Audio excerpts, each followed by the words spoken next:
day for me. Today, I'm officially announcing my candidacy for Congress in Alabama's 2nd District.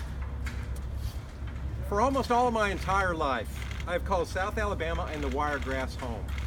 I was born into a military family at Eglin Air Force Base in Florida, and our family moved to Fort Rucker when I was in the 4th grade. I grew up in Enterprise, and I graduated from Enterprise High School. Then I did what many good Wiregrass young men and women do. I attended Enterprise State Junior College, and later transferred to the University of Alabama. And in the meantime, I married a beautiful Wiregrass lady. I still don't know why she did that, but I'm very, very thankful that she did that. Since then, we've lived and raised our 2 daughters in Covington County, Pike County, and Montgomery County. We've lived all over the 2nd District. My background is public service. I served in the United States Air Force Reserves and the 908th Airlift Wing at Maxwell Air Force Base. And I've worked for the past 20 years in the Alabama court system, twice serving as Administrative Director of Courts for the state of Alabama under Chief Justice Roy Moore. However, I'm not running for Congress simply because I'm a longtime Alabamian or have the experience or was smart enough to marry over my head. I'm running because our nation is at a crucial time in history, and I want to make sure that we preserve a safe, prosperous, and moral America for our children and our grandchildren. In November 2016, America rejected the leadership of those who would say that America is wrong for wanting to be great.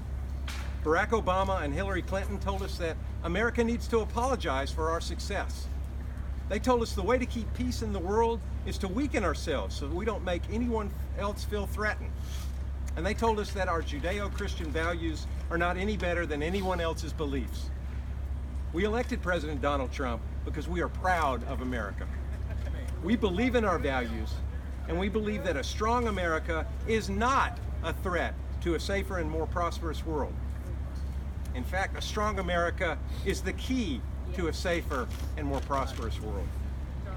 The President also believes in a safer and stronger America, but he can't accomplish his goals on his own. We need congressmen who will work with him, not against him. As your next congressman, I will focus on 3 key policy areas. I will commit to prioritize our spending to focus on rebuilding our military. I'm thankful that the F-35s are on their way to Danley Field and that Fort Rucker continues to serve as the home for U.S. Army aviation.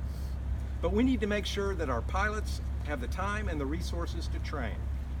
Having great equipment is only part of a strategy. Our personnel need to have the experience needed to operate that equipment in battlefield scenarios. We need to secure our borders, and we need to build a wall. But in the meantime, we need to use our military assets to secure our borders. The wall can't be built overnight, but our border can be closed and policed overnight. And we need to work closely with our farmers and our ranchers to draw a closer and stronger link between our military defense strategy and our food independence strategy. We should never allow another nation to hold hostage any part of our food supply. The second area of focus will be to put America on a path to permanent prosperity. The only obstacle that stands in America's way is a fat and burdensome federal government. The tax cuts, they were a massive step forward, but I cannot believe that we walk around happy that Congress gave us a tax cut. How can they give us what ultimately belongs to us already? We need to reorient the thinking and make America's taxes the lowest in the world. That means we have to stop spending so much. So let's repeal Obamacare fully. Let's eliminate unnecessary agencies like the Department of Labor and the Department of Education, and constrain our budget so we can pay off the national debt. These are the keys to future prosperity.